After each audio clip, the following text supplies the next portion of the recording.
Cordial y atento saludo.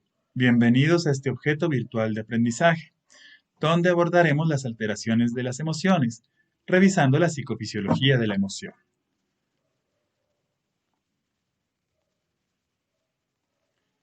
El objetivo de aprendizaje es identificar la emoción en el ser humano, su funcionamiento y relación con los procesos fisiológicos.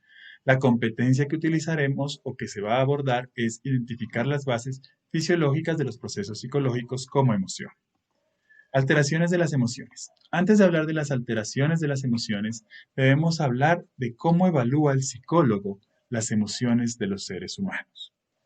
Es claro que no podemos leer las emociones sin revisar algunos indicadores de las mismas. Así, por ejemplo, valoramos o evaluamos las emociones de acuerdo a la comunicación verbal, lo que nos dice la persona, el contenido de su discurso. ¿Sí? Cuando ella nos dice estoy triste, cuando ella nos dice me siento en un hueco, cosas de esas nos dan idea de qué está pasando con ella. La velocidad. Las personas que a veces están ansiosas hablan muy rápidamente, como lo he hecho yo en este principio de video. ¿Sí? Hay otras que hablan muy pausadamente. Eso también puede decirnos que puede tener tristeza o depresión. El volumen. Los volúmenes muy bajitos también nos demuestran cosas de las emociones. Los volúmenes muy altos, por lo general lo tienen personas que están con ira. Y recuerden, todo ser humano tiene lo que llamamos un ritmo y una melodía en su voz. Cuando ese ritmo y esa melodía cambian o se afectan, algo está pasando en sus emociones.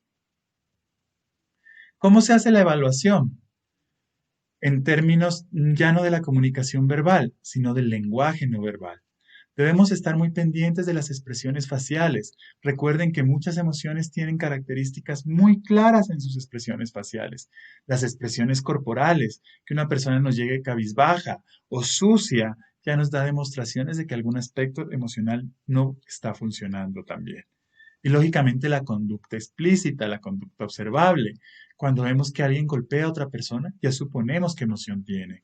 Cuando vemos que alguien está llorando, ya podemos imaginarnos qué emoción tiene.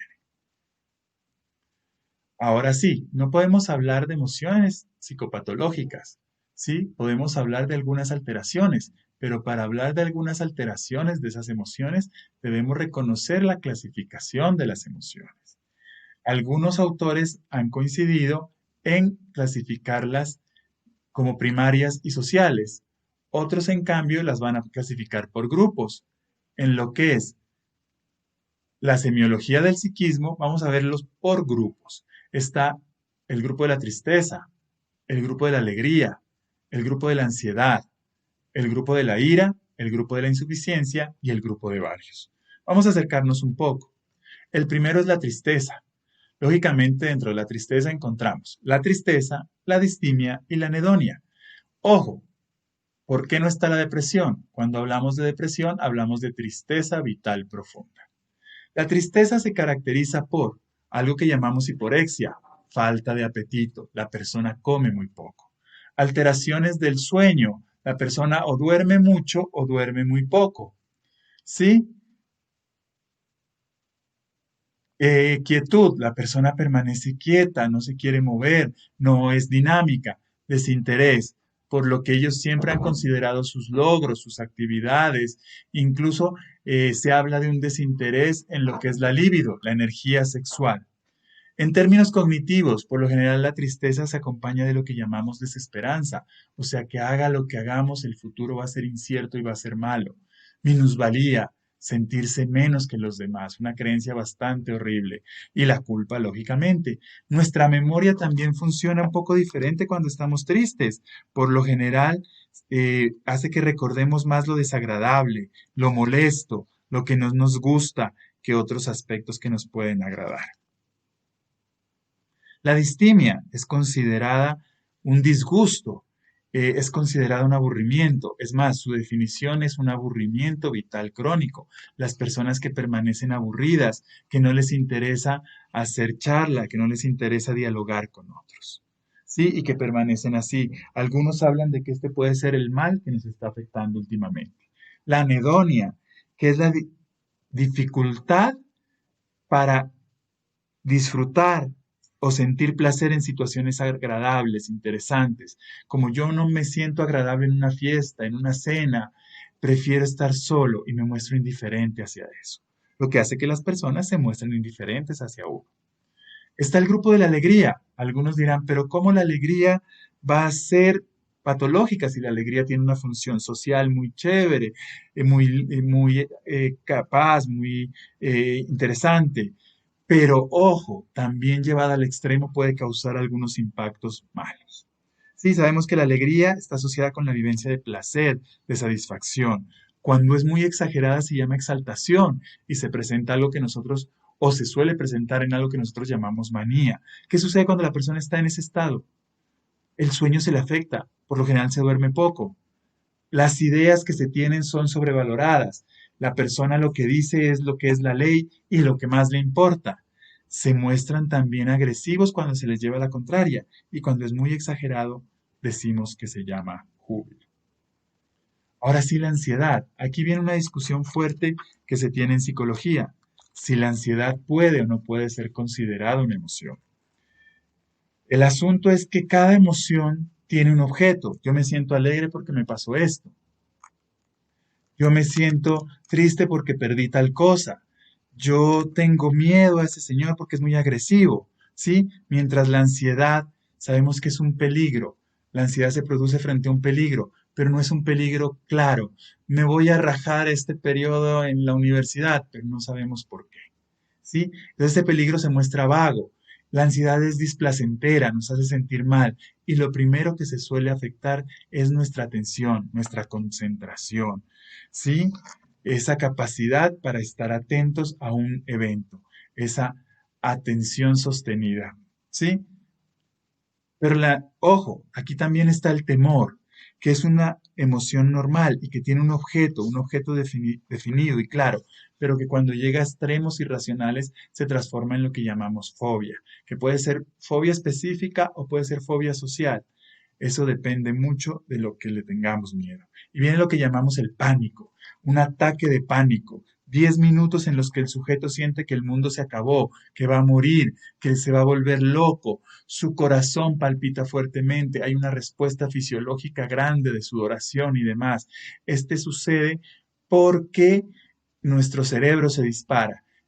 Es muy frecuente y se da mucho hoy en día y la persona queda con miedo de que eso le vuelva a repetir. Ahora sí, el grupo de la irritabilidad.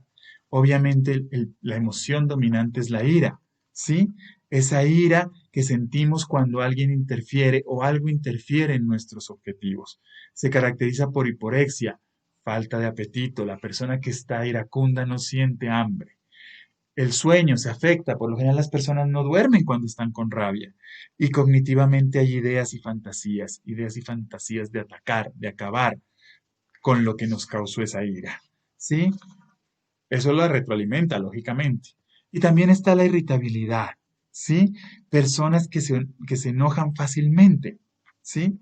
Que la ira es desproporcionada, o sea, se les regó una gotica de agua y se armó un problema terrible. Por lo general se da en lugares inapropiados. La persona contesta con rabia en todo momento. Y por lo general lo hace con gente que no provocó esa ira, o sea, coge algunos pretextos ahí. En el grupo de la insuficiencia hemos querido destacar algunas emociones que consideramos importantes. Por ejemplo, cuando decimos que un sujeto está constreñido, es cuando su rango e intensidad, expresión de emociones es muy bajo, claramente disminuido. Tuvo una pérdida importante, pero se muestra triste, pero muy poco. Sí, está el embotado. Cuando esa situación de constreñimiento es producida por medicamentos, por la somnolencia. Sí, se da mucho en las personas que toman calmantes. Insuficiente, lógicamente, la persona que tiene emociones poco intensas, emociones apagadas. Y lógicamente está el afecto plano, la persona que tiene ausencia de expresión emocional, la persona que se muestra inexpresiva y como eso sucede, la persona se aísla, no quiere compartir con otros.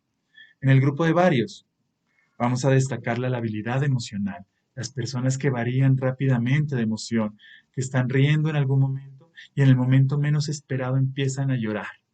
¿Sí? Sus emociones fluctúan de puntos muy alegres a puntos muy tristes. Sí, se da bastante.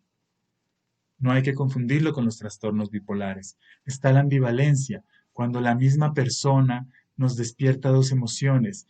¿Eso es imposible? No, eso se da. Si no piensan en la adolescencia, con el amor que le tenían a su madre y quién era la persona que más se enojaba con ustedes y que ustedes más se enojaban con ella.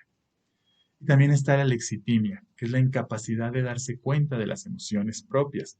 A veces está acompañada por la expresión emocional de esas emociones, pero el sujeto no las siente, no se da cuenta de lo que está sintiendo en ese momento.